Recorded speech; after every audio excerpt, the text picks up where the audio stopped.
가우스, 오일러, 코시, 힐베르트, 칸토어. 왜 유명한 수학자들은 죄다 구라파 사람일까요? 여기에서 구라파란? 구라파는 유럽을 뜻하는 라틴어 유로파에서 나온 말로 그리스 신화에 나오는 페니키아 공주의 이름입니다. 제우스가 유로파에게 반해 그녀를 납치하여 크레타 섬에 정착시켰고 유로파는 크레타 문명을 만들었다고 합니다. 유로파라는 단어는 중국어로 전해져 음차어 우로바가 되고 이 한자어를 우리음으로 읽으면 구라파가 되는 겁니다. 유로파, 구라파. 오늘 영상은 왜 역대급 수학자들은 구라파 사람인지, 왜 동양인 이름은 없는지 생각해 보겠습니다. 오늘 나갈 내용 잠시 보여드릴게요. 예고편.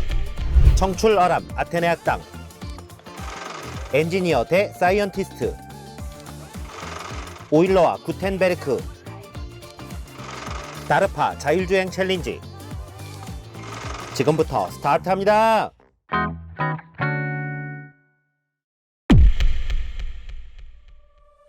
이 그림은 르네상스 3대 화가 라파엘로의 아테네 학당입니다. 르네상스라는 말이 다시 네상스, 부활을 뜻하는 것으로 문화와 예술이 꽃피었던 그리스 헬레니즘 시대로의 복귀를 뜻합니다. 아테네 학당에는 그리스 시대를 대표하는 4대에 이르는 스승과 제자가 등장합니다. 소크라테스, 플라톤, 아리스토텔레스, 알렉산더 대왕.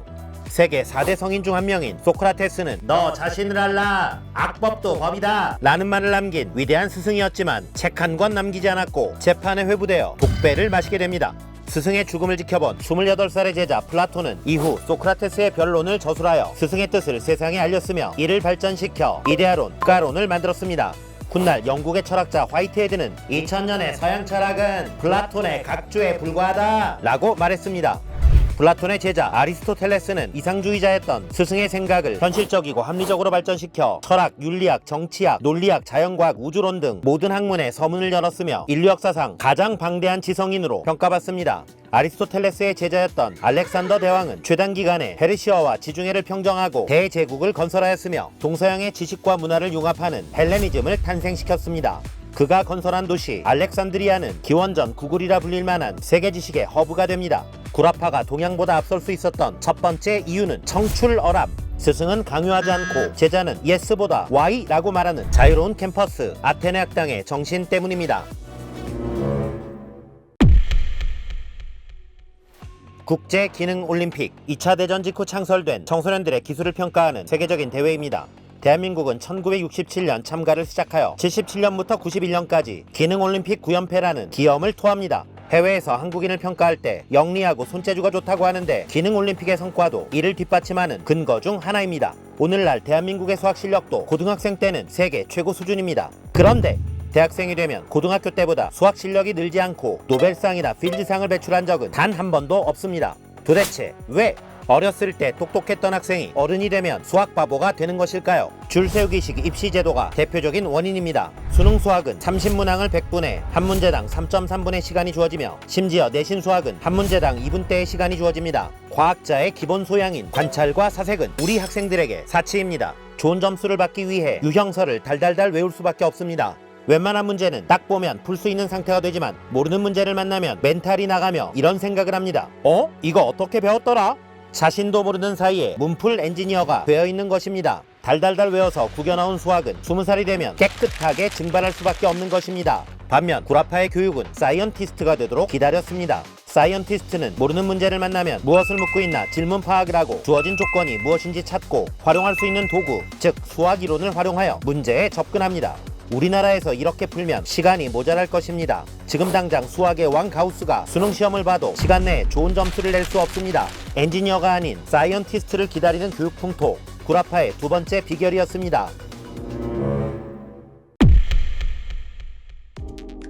허수단위 I, 자연상수 E, 함수기호 fx, 합의기호 시그마. 위대한 수학자 오일러가 만든 수학기호들입니다. 한자로 1부터 100까지의 합을 표현해 보겠습니다. 1가 2가 3가 땡땡땡 99가 100. 그것도 붓으로 써야 합니다. 하지만 오일러의 시그마 기호를 이용하면 원샷 원킬. 그들은 기호라는 디스켓에 수학책 한 권쯤은 담을 기세였습니다. 한편 1452년 독일의 구텐베르크는 활판과 프레스 기술, 종이와 잉크 세트를 개발하여 성경을 인쇄하기 시작했습니다. 금속 활자는 200년 전 고려가 최초로 만들었지만 구텐베르크는 인쇄술의 아버지로 불립니다. 이후 구라파에는 유클리드 원론, 알마게스트, 프린키피아와 같은 위대한 과학서의 인쇄본이 성경처럼 퍼져나갑니다. 또한 1570년 연필의 발명을 시작으로 파버카스텔, 스테들러와 같은 구라파의 필기구 회사는 250년간 꾸준히 진화하며 지식인들의 손이 되었습니다. 기호와 인쇄술, 필기구의 발전은 구라파에게 날개를 달아준 것입니다. FLT, 일명 페르마의 마지막 정리는 페르마가 출제하고 350년간 많은 수학자들을 괴롭히다가 1995년 앤드류 와일즈가 풀었습니다. 여기에서 우리는 이런 질문을 하게 됩니다. 출제자가 위대한가? 해결자가 위대한가? FLT의 경우 일반인들도 문제를 이해하기 쉽고 페르마가 여백이 부족해 경이로운 증명을 생략한다 라고 어그로를 끄는 바람에 나도 한번 도전? 350년간 개나 소나 퀴즈대회 예선처럼 참가했기 때문에 인류의 수학을 도약시켰다는 평가를 받습니다.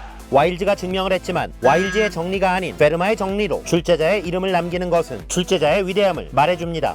비슷한 예로 피터 힉스의 힉스 입자가 있습니다. 힉스는 1964년 힉스 입자 가설을 발표합니다. 137억 년 전 우주가 태어난 빅뱅 때 모든 입자의 질량을 전해주고 사라진 신의 입자가 있습니다. 멋진 가설이었지만 증거가 없으니 믿을 수 없었습니다.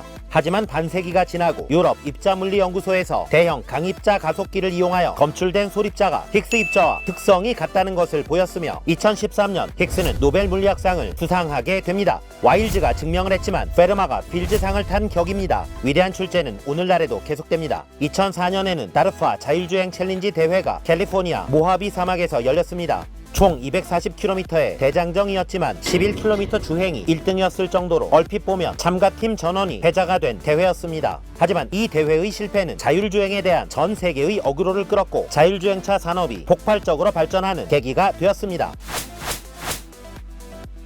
위대한 학자들은 질문의 크기가 다른 것 같습니다. 그들은 끊임없이 질문했습니다. 왜 사과는 떨어지는데 달은 안 떨어지지? 우주가 하나의 점이었다면 점의 질량은 얼마인가? 구라파의 힘은 위대한 질문에 있었던 것입니다.